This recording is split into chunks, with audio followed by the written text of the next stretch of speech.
Hello, everyone. Welcome to the Awakening Educator. I'm Susan Andrian. I'm Megan Sweet. It's nice to see everybody here on a Friday. I'm feeling kind of wild today, Susan. I just have to say. Good. I'm glad. I like it when you get a little wild, right? It's and it's just you and I today. We must have gotten our wires crossed, and Yeah, we thought we were meeting with Ascribe Education Consulting and talking about equity. But yeah, I think we must have gotten some calendaring issues confused. I'll put it on me because I am spinning too many plates. So our apologies. But Susan and I thought we could just check in with one another and kind of reflecting on this. We are at our, we have two more interviews for the rest of this season, and then we're going to be taking a season pause. So it's also just kind of a good reflective time. It's fall equinox. So much to talk about, Susan. so much to talk about. And I think I'm glad we actually get the chance to check in with each other.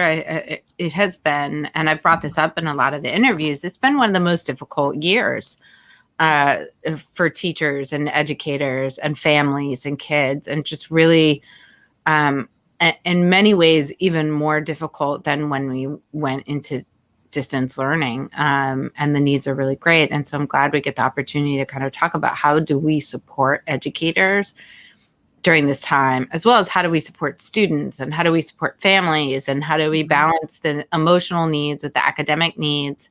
And those are big, important questions that I can't imagine diving deep into. Anyone I'd rather dive deep into these questions with than you, Megan. Oh, I appreciate that, Susan. And yeah, I was saying this. So, I'm on the school board in my town, and I was saying this last year in one of the board meetings. So there's a lot of like urgency to get back into person, and understandably, right? There's a lot of like, well, if we're back in person, then we'll be able to, all these problems that we are seeing with our kids or seeing with ourselves are going to go away because we're going to get returned to normalcy. And I Mhm. remember saying then, I didn't know how right I was going to be, but that actually, coming back into person isn't like we're years into this kind of like, hey, none of us are ever going to be the same again. So we have to learn to just accept that our world, Mhm. ourselves, our children are going to be different. But also, there's not a quick fix here to get out of this. Number one, COVID's not going away. Mhm. Number two, recovery is going to take a long time. You don't just like flip a switch and everything's better. Yeah.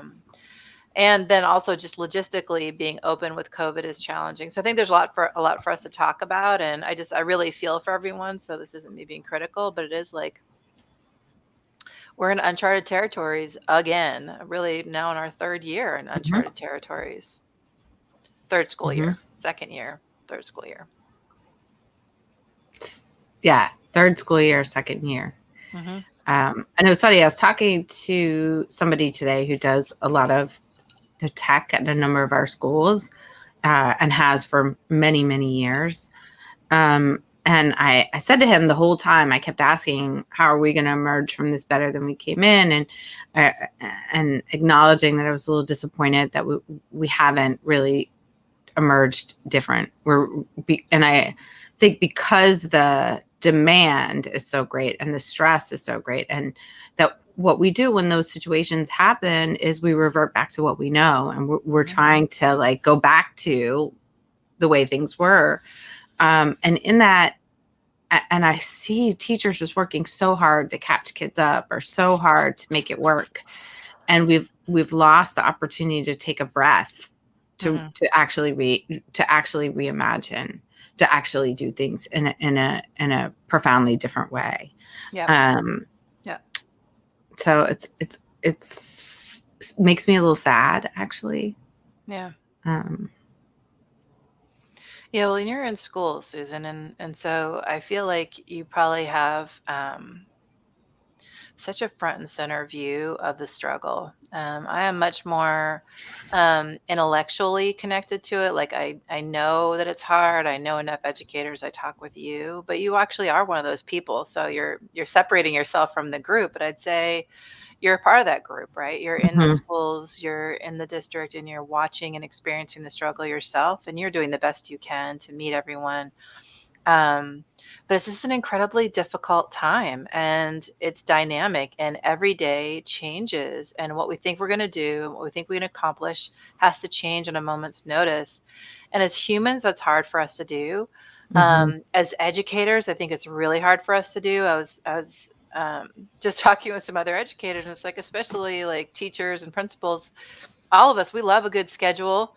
We love a scope and sequence and have it mapped out and know what one, we have to do that. But we've also trained ourselves to like orient and depend on that. Mhm. And we're not prepared for the groundlessness and the inconsistencies that this last, almost 2 years now has brought us, year and a half, I Yeah. guess. Yeah, and I think it's in ways that people can't even really anticipate or imagine, right? And so some concrete ways that I have seen the demand go up is that there aren't any substitute teachers, right? Like substitute teachers are not picking up any of the positions. And on top of that, teachers are being put on quarantine, or where historically teachers would power through if there wasn't a substitute, because it was almost worse come back to your kids. You'd like rather It's come. terrible. Yeah, you'd like rather. I'd be almost dead. Yeah. And come back. Yeah, like I might have a fever. I'm just gonna take some Tylenol and suffer through this because it's worse than having a sub. But now with COVID, any symptoms, you're actually required to stay, and you're required to stay until you get a clear COVID test. So that's going to take anywhere from 3 to 5 days or more. So we're having more teachers out. We have no subs. And then things like nutritional services, like all of these sort of the basic stuff that makes a school run are not there. So people are scrambling and trying to fill in those pieces while the needs are greater in the academic. So it's just this like really challenging day-to-day experience. And I'm worried that we're going to have that this teacher shortage that we have right now is just going to continue to grow. Well, and anecdotal data is suggesting that that's true, right? So, while I don't think we have, I don't have at my fingertips anyway, like a national randomized survey or whatever that could give me more confidence, but there is evidence that teachers are leaving and are citing COVID. Administrators too, because they're just too overwhelmed. It's too much, and our kids are, so we're in this like really tough place where our kids are coming in behind. They're developmentally not doing and being where they would normally have been. And we're getting lots of evidence of that, right? So distance learning kind of filled a gap. We all knew that there would be instructional and learning gaps for kids. They're not coming where we thought they would be, but they're more, I think, in like intellectual development. I bet skills wise, they know it, they're fine, but like knowing their ABCs and 1, 2, 3s, they're okay. But it's in this like complex learning and discourse and social, emotional, and interpersonal interactions that they've been missing. And how that then shows up in their academic performance and experience, that's missing. Or it is behind. And then there's just inconsistencies. No, it's a tough spot. And it's interesting to think about the stamina that was needed at home versus the stamina that's needed to make it through a full school day, right? And so if you had kindergartners and first graders last year who are now first graders and second graders doing distance learning, they could get a hug from their mom throughout the day. They could lie down and take a nap when they were tired. They could kind of move away from their computer. They could go to the refrigerator. And so there were all these ways in which they weren't building up that stamina to do the independent regulation and independent sort of learning of being in school. And so we're asking the kids to like engage in academic rigor for long periods of time, and they're just sort of exhausted by midday. And we're seeing lots of kids really falling apart because they've been asked to be on for a longer period than their little nervous system can manage, right? It's not, it didn't give that resiliency building pattern that we know is what works, what Bruce Perry talks about, the resiliency building pattern. And instead we kind of put them into this big change in this short period of time with academic rigor that they haven't experienced, and social interactions that have big demands, and following rules, and just noise and sound and smells and all these things that are novelty. Yeah, I mean, I think that alone is such a huge shift, right? Especially for our little ones. Just the sheer overload of being around so many different people and learning to re-regulate to that again. I am hearing from educators at all different grade levels that kids are having to relearn what it is to be in school, whether they're a senior in high school or they're a 6-year-old having their first real day of school. Folks are having to relearn school. It looks like our guest is here. She has joined us. So I'm going to pull her in from the green room. I see. Should we take a break for a second and then we can? Yeah, let's take a quick break. I don't know how to pause actually live, so I don't think we're going to be able to do that. So I'm just going to bring her in live, and we'll edit it out. Okay, let's do it.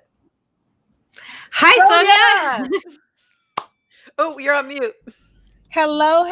I have had the biggest challenge trying to log on and get on with you two lovely ladies this afternoon, but I was so determined. I said, no matter what, let me figure out how to get on and make this happen. So I appreciate you all for being on and being patient. Well, we appreciate you and determination. That's like the number one quality of an educator, right? Absolutely. It's like not giving up and making it work and figuring it out.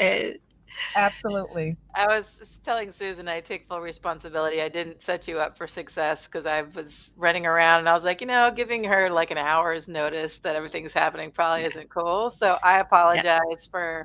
Not a problem. And I didn't realize the link. I wasn't going to be able to access the link from an actual school site that had all these blocks up. So that was the other piece. So welcome, Sonia. We're so happy to have you here. Absolutely. We were just talking, and we'll pivot to, although I'm sure you'll agree with us or you'll have a lot to contribute. We were just talking about just the unusualness of this year. And the challenges that educators and students are both, alike are facing around coming back from COVID, and how that's impacting morale and what schools feel like and things like that, and just our general concern for all things educator and student in this moment in time. We're excited to talk with you, which is a big part of every day, and a big part of our educational challenges writ large is around really addressing equity in schools and creating equitable learning experiences for our students. I know that's the focus of your consulting firm, Ascribe Consulting. And in a moment, I'd love for you to introduce yourself. And for me, what's exciting about the work that you're doing and why it's so important is I've been saying this in lots of different places and ways, but I feel like many of us for a long time, whether you're a parent or a student or an educator, have known that there have been these really huge inequities that are in our system. We've all known it for quite some time. Yeah. But I feel like there's a larger collective understanding, especially from folks that identify as white or from more privileged backgrounds, that are understanding the impact of access and equity, and actually our inequities and systemic racism in a much more profound way than they have in the past, which for me gives us a moment that I'm hoping we can capitalize on. So it's a window. It's a small window. It's a small window. A crack. We have to. One of my sons. Put our foot in that door. Right. One of my sons, we tease him all the time. When he was about 7 or 8, he and his brothers and cousins were on time out, and I had them trying to make them take a nap in the summertime. And we're talking about 6 boys with rambunctious energy. And some kind of way, and this is a 2-story house, and they were upstairs on the 2nd level. Some kind of way, this one kid came through the front door, and I'm like, "Where did you come from?" And he said, his response is, "I teleported." what they had done was climbed out of the window and then caught each other as they jumped out of the window to go and play, and Oh thought my that they would goodness. be able to get back into the house, but he had to use the bathroom. And so coming in the front door, he said, I teleported. And I almost believed him. I almost, because out of all of the kids, he was the one that I thought never lied to me. So he's 23 now, and I call him the teleporter. So this is that window of opportunity where we have to teleport. We have to be magical in this moment. Yeah, well, I love that we need to be magical in this moment. Maybe could Yeah. you describe a little bit about your consulting firm and what you do, and then let's talk about how we might be able to be magic in this moment. Absolutely. So I'm Sonia Lewis, and I am a former high school teacher. I have a degree in history and psychology from the greatest college out there, I think. It's at HBCU, Spelman College in Atlanta, Georgia. I then went on to San Francisco State University because I'm a California girl, and the South isn't the same as, California. And I came back and I earned my master's in education with a specialty in curriculum writing and development. And so I taught for 17, 18 years in the traditional classroom. I became a whistleblower when I discovered I was running a small magnet program. My administrator was siphoning off funds out of my program that was a specialized program. Again, when we talk about equity, right? And I then went into a great bout of depression and anxiety, and went off on paid medical leave for about 3 years. I took the severance package that the district paid me, and I said, I'm going to use it for all of the things that parents and students are still calling me for while out on this disability. And so I started Ascribe Educational Consulting back in 2009. So it's been about 12 years now. And literally when we started, it was to help students transition from high school to the real world, because we saw some very huge gaps in inequity as far as access to who's helping what students, right, get into college, and how are they shaping their resumes, and are they prepared for the real world of work. And so that was the beginning stages. And then administrators and teachers were seeing the programs we were doing, and they were like, can you come in and tailor that to my school site? Then that led administrators to ask me the question of, can you come in and be a consulting and lend me your eyes and ears when we have issues that arise around equity as far as race is concerned, equity as far as access, socioeconomic access, and race, gender access, right? And so about 6 years ago, I went on this mission to marry educational equity and social justice, because I began to see that at lots of school sites across this state, that these are social justice issues. And I was then getting calls from communities saying, hey, this issue happened to my kid. Can you come to this board meeting with me? Or can you come and sit on this expulsion hearing with me? And so I just, I have been known as just the chick that shows up, and that I'm kind of a pit bull in the moment. But really and truly, I like to listen and see where the gaps are, so that we can assess like what those policies are and where they're failing certain students, and then encourage and just reimagine those who have the power and the privilege to change things, to look at it from a different perspective. And so here we are today. I will tell you this, the last 18 months have been extremely different. And so that window of opportunity, there have been more people wanting to listen than ever before. But I've been saying the same thing for the past, decade, even when I was a teacher. And so part of me is very disheartened by the fact that, oh, now you want to listen. But another part of me knows that the work is important and it has to get done. This is an urgency beyond now. Yeah. Oh, that's so inspiring. Yeah. I really appreciate you acknowledging the sort of, we've been here doing the work. Now you want to show up that feeling, but also the importance of being like, okay, wherever you coming in, we're as long as you're really rolling up your sleeves and ready to do the work, and not here for performative, reasons, then we have to invite folks in. But it is this challenge, and I'm so grateful that you're doing that work. It's definitely been central and for us and for me, in my work as a mental health provider in schools, and I know Megan and social change and that we've always held equity central and that at the heart of why we do this work. And curious, and it sounds like your advocacy, your sort of determination, all of that stuff has brought you to this moment, and that it's changing. What are some of those ways in which we're seeing changes? And so we're in this window, and you were talking about teleporting and magic, and I agree, like this is the time. But how do we get beyond performative of what's happening now to like the more really deep rooted changes that's going to result in like the kids that are coming up having very different experiences? Absolutely.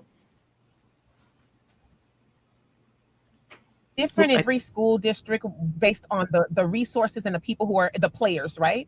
And so I have some organizations who have been also doing this work. Of course, not because of political reasons and being politically correct, haven't been able to call a thing a thing. What I am very, very grateful in this moment is that I can lead these conversations and say, we're coming in to do anti-racism work, right? Whereas before I would, leverage it and say, hey, can I come in and do a culture and climate assessment for you? And that's important that we call a thing a thing. When we talk about policies that really and truly gloss over certain student demographics, we want to go in and address those things. But to get to the question that you're asking, I think that it's important that all leaders be willing to acknowledge that there is a root systemic and institutional problem in education, period. Like that part we cannot waver from. I say that one, we first acknowledge; two, that we secondly have to agree that in these implicit biases, in these white supremacist, very archaic policies comes harm. So there's an acknowledgement, and then secondly, there's an agreement. But the third piece that's super important is that we roll up our sleeves, like you said, Susan, to do some work so that we can align our mission and visions with the people who we actually serve. Because I don't care what your demographics is. I don't care if you have one student of color. Racism impacts white people more than it does the folks who have the target on their back. And I say that because it continues to allow the white community to put on their blinders, go into their homes, and feel like they have done all that they can do to help those who are less privileged than them. But really and truly, they're perpetuating the pain and the trauma and the oppression that continues to be the stain on the history of American society. Well, I totally agree with you, Sonia, that, I'm sure I've said this here before as well, but really implicit bias and the racism in this country is a white community problem first and foremost, because we're the ones that we're the ones that benefit from the privilege, and we're the ones that really established a lot of, or virtually all of, these systems of oppression to begin with. So I think it's problematic when white people, such as myself, treat it as like, well, we're going to make an adjustment to include everybody else in, because that's still like an external thing rather than actually acknowledging and understanding that we're the place, we're ground zero. We're the ones that really need to take a hard look at ourselves and the systems and how we're benefiting from them, so that we can make adjustments to be more, so we can just change things. Because I think we have to start to see how we benefit from our privileges in the first place and understand our role. Otherwise, I feel like it's always these little superficial fixes or changes that show up, but the deep systemic changes that we need to make to truly create an equitable society, we don't get to them because we change a name, or we have more diverse representation on a website or something like that, but we actually don't change how we talk to one another or how we adjust the way that we're interacting with one another, and therefore it's these little superficial fixes that aren't fixes at all, but that can actually do more harm. I don't know if I'm saying it clearly, but we lost Sonia. This might be a good time for a break. Okay. And then when we come back, I have some questions I'm looking to ask. Hopefully Sonia can come back. Yeah.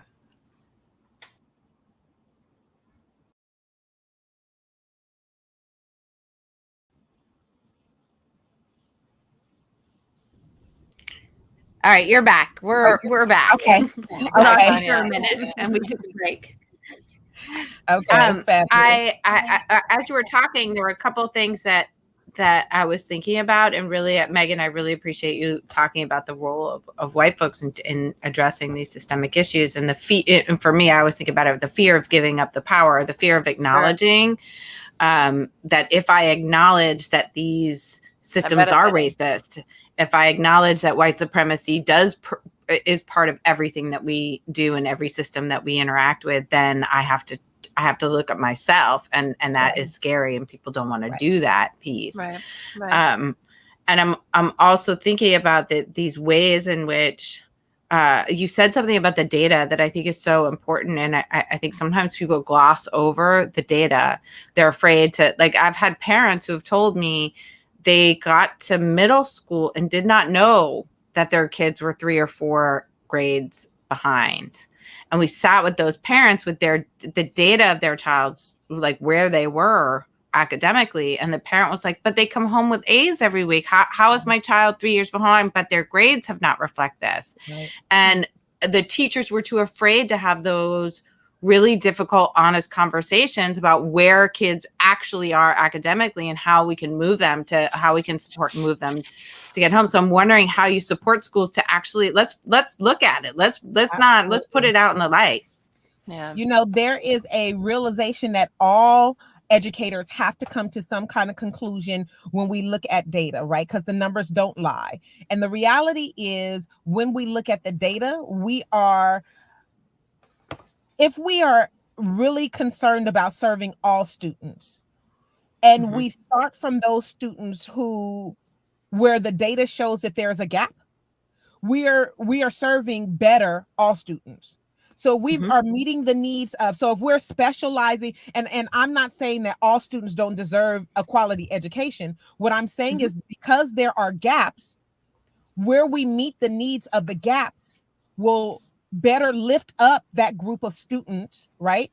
Who are failing, or who are failing the earmarkers, like, say, maybe it's the state testing, right? Maybe it's the moving from grade level to grade level. Maybe it's the literacy grade, right? Maybe it's the number of students who are students of color who are not enrolling in AB classes. So when we look at those kind of data, we can then begin to honestly address where the gaps are. Right. And so if you lift from there, all students will benefit, right? It's like that bell curve. You lift the whole, those at the bottom of the curve, you're lifting the whole curve. And so that's one area. The other area is that we have to be very intentional about is representation. And I always pause when I say that, because oftentimes folks who don't or haven't walked a life that has included struggle and trauma and oppression, and they have lived from a very privileged standpoint, oftentimes they feel it's a matter of blame and shame, and they make it about themselves, the individual. And I'm saying completely the opposite, that this is a systemic problem. This is an institutional problem. This is a structural problem. And so I'm not mad at anybody alive today who benefits from the systems that were built by our ancestors. What I'm mad about is those people who have privilege and they see that there's a problem with the system, and they don't want to allow for access to be given to those who continually, generation after generation, to lack benefit and access to the very same generational access that other students have had the opportunity to experience. And so that's what the data says. The data says that if your grandparent owned a home, that they, living in that neighborhood, that the taxes went into the school system, and that it was a positive experience because that school was able to afford to do X, Y, and Z. But if you live in an urban area where the tax base is lower and there's not a home ownership base, then the schools don't get fed the needed resources to build up what those students need. And so that's economics. And it's very much tied into where we are socioeconomically and how we deliver on those outcomes when it comes to education. Right. But Sonia, you're talking Megan's like, she's all about finance. So I'm gonna punt it over there because she loves to talk about finance.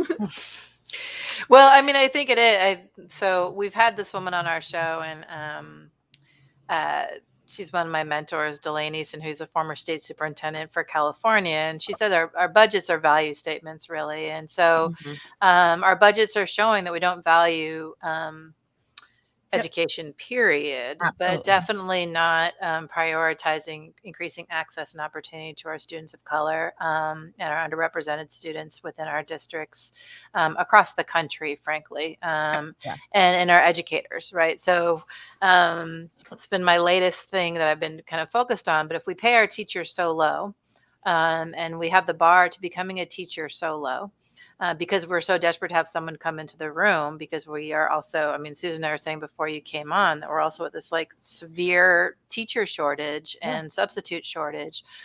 Then we're going to, but when we have the bars low like that, then we allow people into the room that actually aren't prepared to support our children effectively. Absolutely. And they're not bad people. And this isn't, again, I'm not criticizing any human being or educators in general, but we're saying educators, because I think actually educators are like so high quality and such dynamic, capable people, but we as a society are undervaluing them with how we pay them. Correct. When that happens, then what we're doing is we're causing harm to our kids, and the kids who are the most significantly impacted are most underrepresented students, the students from the low income schools and communities, because that tends to be where our newest and least experienced educators go.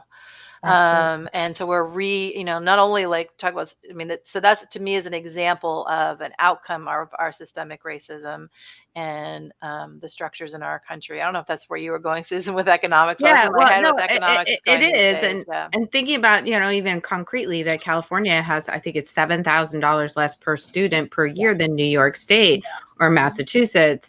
And both of those states are always on the top of high performance because they are better funded. And when we look at California, which is one of the richest states in the country, in the world, it's the fifth largest in the world. Yeah. In the world. And we have the lowest ADA for our kid. It's just it's shocking when folks learn. It's baffling. And it's because up from like 48 to 42 or something now, but we are still in the bottom quartile. Absolutely. For sure. Embarrassing. Here's the thing, so when I really thought about educational equity, so let me just give you some backstory. I thought I wanted to be a doctor, and then I thought I wanted to be a lawyer, and then I thought I wanted to be both. But I realized when I was 18 and I arrived at Spelman's campus, I took my freshman entrance exam. Now, mind you, I graduated high school salutatorian of my class from Sacramento, a high school right here in Sacramento. It was one of the lower achieving schools in my district at the time, but I was in a magnet program, math, science, and engineering. I had graduated high school with a 3.91 GPA, had scored very well on the ACT and SAT, had taken and successfully passed college classes at Consumers River, at Sac City, and at Sac State. I was a tutor to college students who were taking math, at the college level. I took my entrance exams at Spelman, and I failed them miserably in math and in reading. And so I had this, for the first time in my educational career, this sense of failure. I didn't know how to process that. And so I started thinking about why was I not prepared to compete with folks from other states who are doing so well? Now, I was also accepted into Stanford, into Berkeley, and UCLA. And I oftentimes wonder how I would have been able to compete with individuals who were at those institutions. So I go through my freshman year. I had to take freshman remedial reading, and I didn't get credit for it. Remedial math that I didn't get credit for. So I had to take 2 extra classes compared to my counterparts.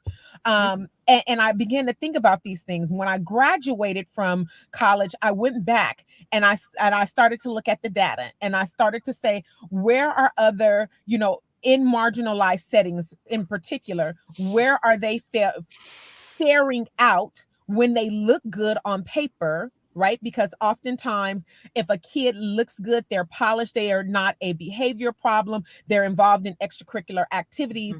We sometimes or teachers and educators and administrators will sometimes say, look at that student with a smile and say, I'm going to give them an extra bump up. And it made me wonder, did any of my teachers, even though I was in a very rigorous program, if they ever looked at me and say, oh, she's such a nice kid, let's just pass her with a higher grade, that she really, is not competitively performing as we think she is.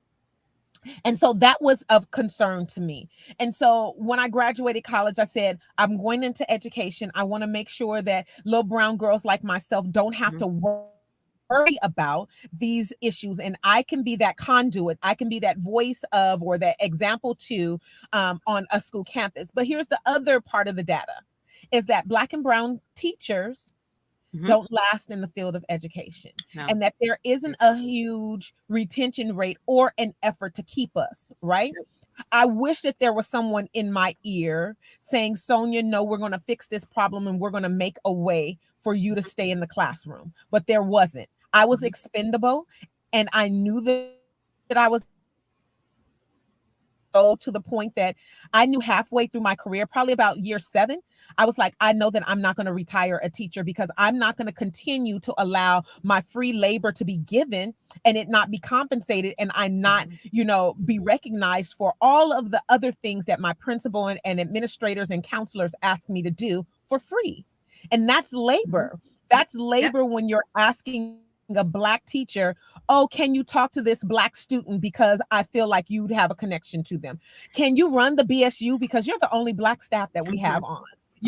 Can you work with the cheerleaders because most of them are Black and brown? So those were my experiences in the classroom, and it left me very disgruntled. And I knew that I also would never go into administration, which is, a hard pickle to swallow as well, because I did want to move up at some point. And I just decided that that's not the way that I would advance my career. You named 2 things that are really important there, that I want to tease out, Sonia. The first is, I know you want to go on a break, Susan. I can feel it, but I'm going to go on. I'm going to plow ahead, and then we'll go on a break. The first is rigor, right? So when we don't have high, and to me, that's an indication often of implicit biases at play. And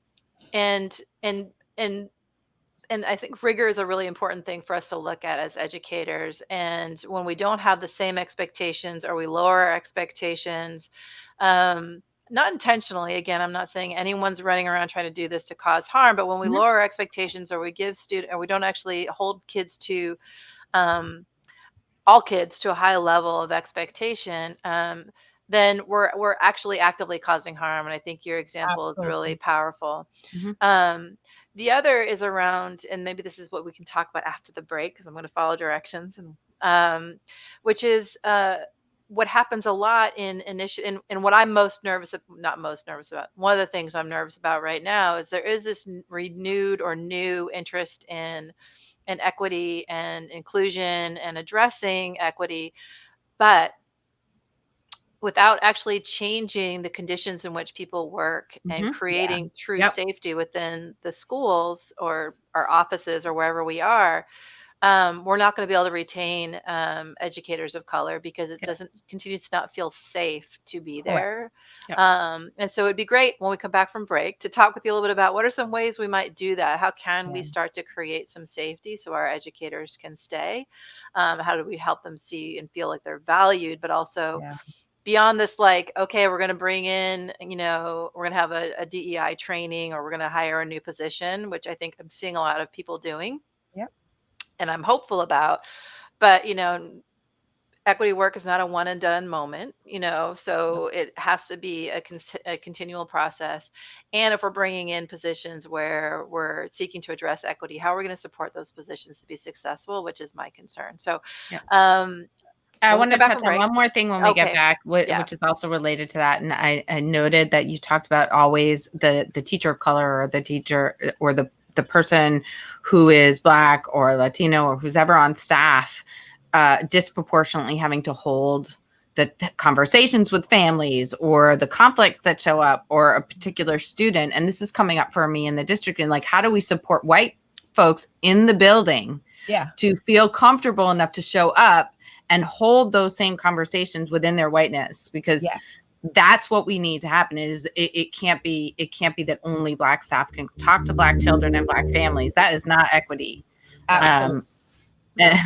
So we are going to go on a break, and we missed this part. Our break is really, we pop out for a second, we pop right back in. It's actually just a place for us to pause for a commercial. So we'll be back in 5 seconds.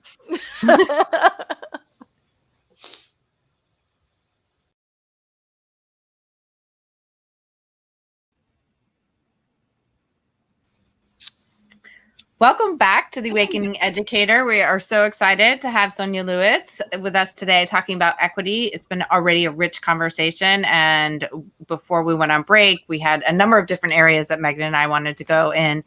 I do really want to think about retention of educators, Black educators and educators of color, because I think that as we think about the teacher shortage and the importance of having folks in the building who really can shift cultures so that we are creating spaces that feel safe. I'm curious, Sonia, what are some of the ways you think we can, as a system, start to address the barriers that are preventing educators from color staying or from entering the field in the first place? Did we lose? Absolutely. And so I think that they're definitely... I think we're losing you. I think she'll come back. We'll hang on for a minute. We'll hang on, and I can edit this part out. So, yeah. And those of you watching us live. Oh, we lost her. Let's see. Oh, add to stream. Let's see. We're losing you, Sonia.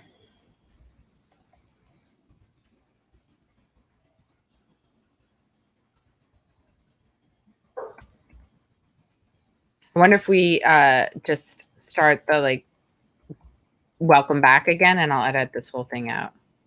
Yeah, you want to bring us back in? I think we could do the welcome back again when Sonia comes, but I think we could also talk a little bit around some context, because sometimes I wonder if folks that are new-ish to education might not understand what we're talking about. I thought Sonia's example was so important around the additional burden and responsibility we tend to put on our educators from the global majority. Hey, Sonia. Welcome back. Yay. Yeah, I'm not sure what's going on with technology right now, but we're going to muster through it. This is what we've done for the past 18 months in the virtual. So we've mastered this. Yep. If I heard correctly, the last question that Susan posed was around retention. And so what I am urging my clients that I work with, as I talk with superintendents, as I talk with administrators, it's having a very robust strategic plan around how do we offer incentives, not just in the classroom, but at various districts and sites to be in these spaces. And then that we, like you said, those individuals who are on campus who might not be a person of color, to be in those. And so I already said, we acknowledge, we agree, and then we align. And so now the next level of that is coming up with an understanding of shared language. And shared language is hugely important, not just for teachers in the classroom and administrators. It's important for all stakeholders. So we need to be having these shared language conversations with our students, with our parents, with our community partners, with our boards. They need to represent those students who are in the classroom. And at the end of the day, if you don't represent and want to serve those students who are not performing because of the lack of resources that are available, then you shouldn't be in these spaces. I firmly believe that. I went into this work 12 years ago, and I vowed not to be a DEI firm. And oftentimes when you do a search of my business, it just naturally comes up in that way. But when I have conversations with those individuals who are the decision makers, I try to stress the fact that you cannot be cannot achieve diversity, equity, or inclusion in a 1 year, once a time training to your staff. Offer them a certificate that you don't hold them accountable to policy changes and shifts. So that's why I've always made it a matter of, we're coming in to do work around shifting culture and climate. We are going to show how we can be resilient. We are going to come up with strategic plans, and we are going to monitor those plans with surveys at the end and reflective pieces as we go through these learning opportunities. I don't call them trainings, because trainings to me, when I, as a teacher, I can remember sitting in a training like, okay, when is this going to be over? So these are learning opportunities where we can share, and they are working experience where we can apply. And so I think that that is where administrators and folks who are making the decisions, the hiring decisions, can really and truly leverage their intuitiveness, wanting to do these things for their districts. Yeah, I think that's just so crucial, is how we support that. I think the other kind of where I was going was, so we don't have one and done. I also feel like, and I'm wondering what you think, well, both Susan and Sonia, around how we support educators to talk with one another and to really create those safe spaces. It's one of the things that I've been the most concerned about when we don't have a way to create safety for one another, emotional safety, to be able to express ourselves and be our true selves. I think it's really hard for us to get the best out of anyone. And so when our schools or environments are filled with microaggressions, or our staff don't feel safe, and we don't have a way to talk with one another, I just feel like if we don't have that, not even just microaggressions, like straight up aggressions, how do we then actually, how do we communicate with one another in a way that's going to be effective and supportive for students, is just a kind of a prevailing question I always have. So how do we create that space? Oh, Sonia, we keep losing you. It's a bummer. I think as you're talking, Megan, one of the things I think, yes, we can hear you a little better. Yes. Okay, so I turn off the camera. Sometimes, it will buffer a little bit better when it's just the sound that's coming through. Yeah. So hopefully this will keep us connected a little bit longer. Yeah. Yeah. We only have about 5 more minutes, so hopefully we can hang on for 5 more minutes. Okay. Yeah. So the question really was about what was it, Megan? It was about how. Well, I think so. We do the PDs, and that's important. I just feel like creating safety and trust within the team, across teams, is such an important part of any effective team, but especially around creating truly safe and inclusive environments. So spaces where people can talk with one another, address moments that felt uncomfortable, give each other feedback, name the things that are often people don't want to talk about in schools, like you said something that offended me or that was inappropriate. Right. So how do we build that how do we start to build that ability for or what's your thoughts on how we start to build the ability for our educators to talk with one another and hold one another? Maybe call each other in is the way I like to say that. So instead of calling each other out, but like, how do we call each other in and say, hey, when this happened, it hurt me, or when I saw this interaction with a student, here's what came up for me, so we can all actually be better together. Absolutely. And so one of the starting points that I love in my training modules and my learning experiences is that we start with the shared language, and then we go into opportunities to understand privilege. And that's one of my like key cornerstone places to start, because one, we have to everyone doesn't understand how privilege shows up, right? Sometimes I say that, 90% of folks are very well intentioned, especially in education. I don't know too many people who go into the field of education and they want to cause harm to students, right? I just don't see that as what the goal is. And so if we can agree that is like a starting point, now let's begin to understand that people are born into certain circumstances and have have certain experiences. Mhm. I always use the song by Erica Badu, Bag Lady, in my trainings, because we all come with baggage, right? Mhm, And she's mhm, not getting on the bus for a variety of reasons. Maybe it's because she doesn't have fare, the money to get onto the bus. Maybe it's because she has so much stuff that she's going to take up an extra seat and there's only one seat available. Maybe it's that she's rushing and the bus passed her by, right? So mhm, there's so mhm. many reasons when we come with birth and circumstance that prevents us from understanding one another. And so one shared language is hugely important to that. The second piece is I use Brene Brown's work a lot, and Mhm. she has a series on blame and shame and Mhm. vulnerability. And so I Mhm. want, while I'm asking for people to be vulnerable in these moments, we really and truly do have to curate a safe, brave space and environment for that to happen. And the way that I do that is I start off each school year in my, because I do year-long contracts with the schools and districts and teams.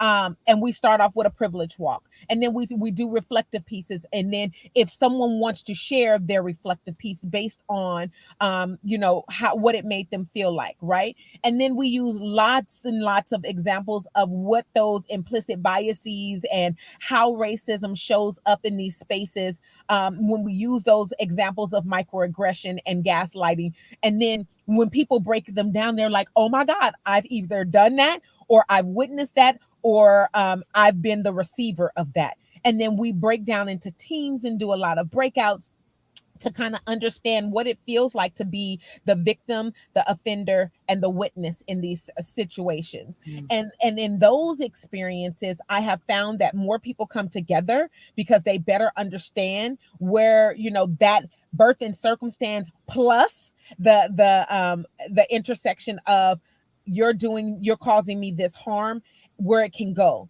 And then we can identify where the gaps are. And then we can do the work of changing the way, because they really begin to take self out of the equation. Again, Mhm. I think that removing self from the whole conversation and looking at it from a systemic and institutional and a structural perspective is where the work gets done. Because Right. once we take away that blame and shame, they can say, oh, this thing is unjust or inequitable, and we can do this to change this thing, not me. Right. And in the Right. process that we change this thing, my perspective begins to shift. And because my perspective begins to shift, that means that the culture and the climate begins to shift. And then when new folks come in, they'll adopt this new sense of, oh, okay, we're doing this and this is not accepted here in this space. And it starts with little things like eliminating zero tolerance policies, Mhm. right? And bringing in things like social emotional learning, and not thinking that social emotional learning is just for students, but that it has to be for staff as well. Like, Absolutely. Right. well, I need Actually, first and foremost, first it and has. foremost, right?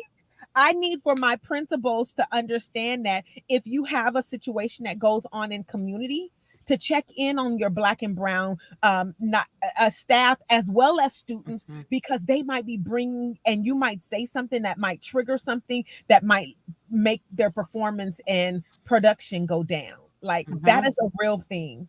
And Mhm. so those are like some starting points that I think that any team can bring to the table. It's really powerful place to start, and it really, the taking the self out of it. I'm thinking about this idea around when folks are able to see the systematic way in which they're upon in systems of white supremacy.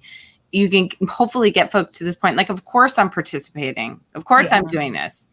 I've been born into this position, and it would take great effort for me not to reinforce these things, whoever Right. I am and however I'm entering the system.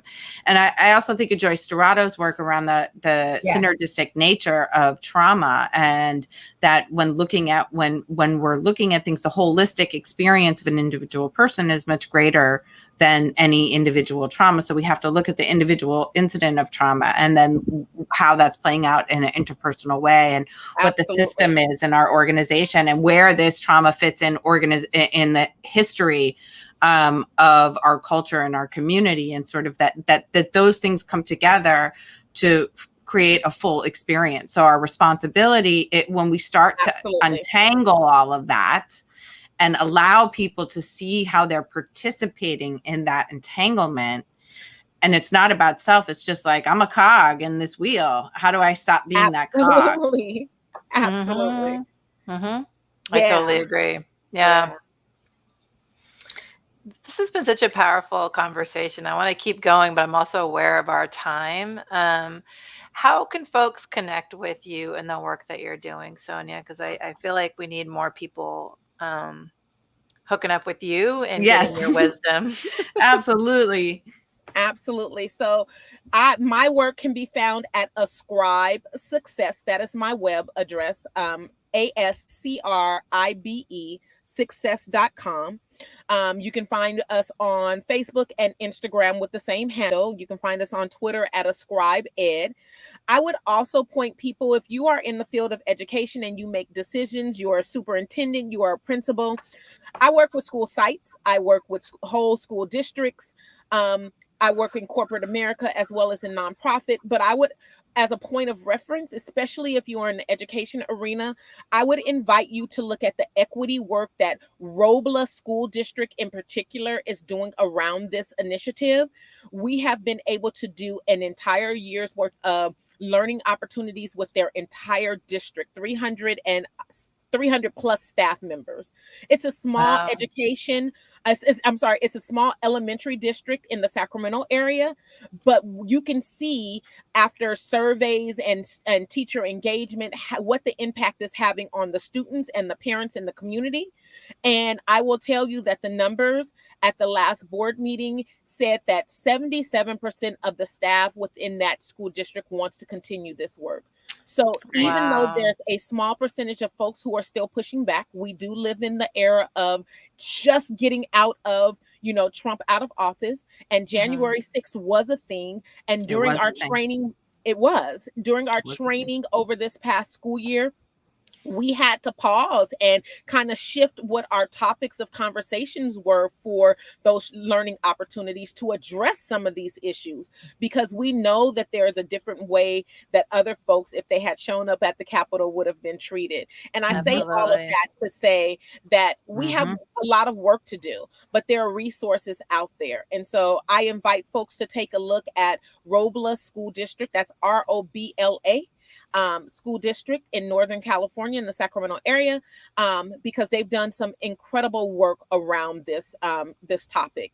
And it's been a beautiful experience, allowing me and my partner in crime to come in and lead those facilitations.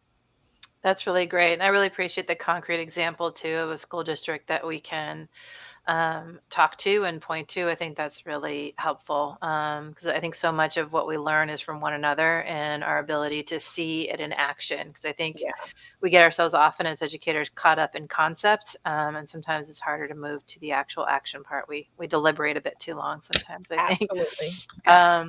This has been such a pleasure. I'm so grateful that you joined us from the car. Hopefully you have air conditioning on, because Sacramento is hot right now. And at first I had the air on, but then it was getting, how cars are sometimes. It's like you're sitting here idle. So I've had the last 15 minutes, it's been like pat down because it's getting hot in here. Well, you're not showing it. I would be like just drenched at this point, so you're looking good. Thank you so much for being with us and joining us, and for the work that you're doing. And I'm just internally grateful. Is such a rich conversation. It's definitely the core of where we sit, and so I'm hopeful to continue to be in partnership and continue to be in conversation with you around this shared vision of equity and social justice and anti-racism in our schools, because it's critical that we are bringing this conversation to our students, to our educators, and to our community. So and if I can get one last plug in before we go. Absolutely. Do it. I have just finished my first book. I've started several, but this is the first one that's being completed. It's the story of my 7-year-old self when I went to school and I refused to say the Pledge of Allegiance because the last line of liberty and justice for all. And it is a story that families and educators can take and have conversations with young people about trusting their gut instinct and standing encouraged that they can too be right, and that 7-year-olds can be right, and just having those tough conversations. I didn't realize, and I intentionally didn't go into teaching to teach young people, because I always had young people in my home, and I felt like that would be doing double duty. But I now see different, and that young people are asking questions that are so intuitive. They are extremely smart. And unfortunately, young Black and brown students of color, they are oftentimes adultified and given too much of responsibility beyond their years, and not offered the opportunity to live their childhoods. And so hopefully Monsters and Aliens will be out at the top of the year, and Monsters and Aliens.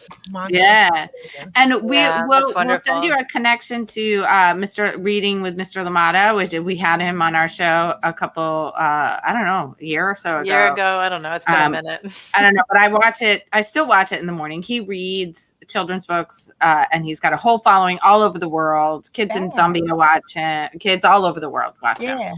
So we always love to connect our guests to each other. We believe in networking and community. So congratulations. That's important and wonderful. We love books. And kids have so much to offer. So I love that you're framing it that way. I mean, I do strategic planning work, and I'm always like, well, where are the kids? And like, oh, well, they won't know. They can't understand. I'm like, you know what? I'll tell you.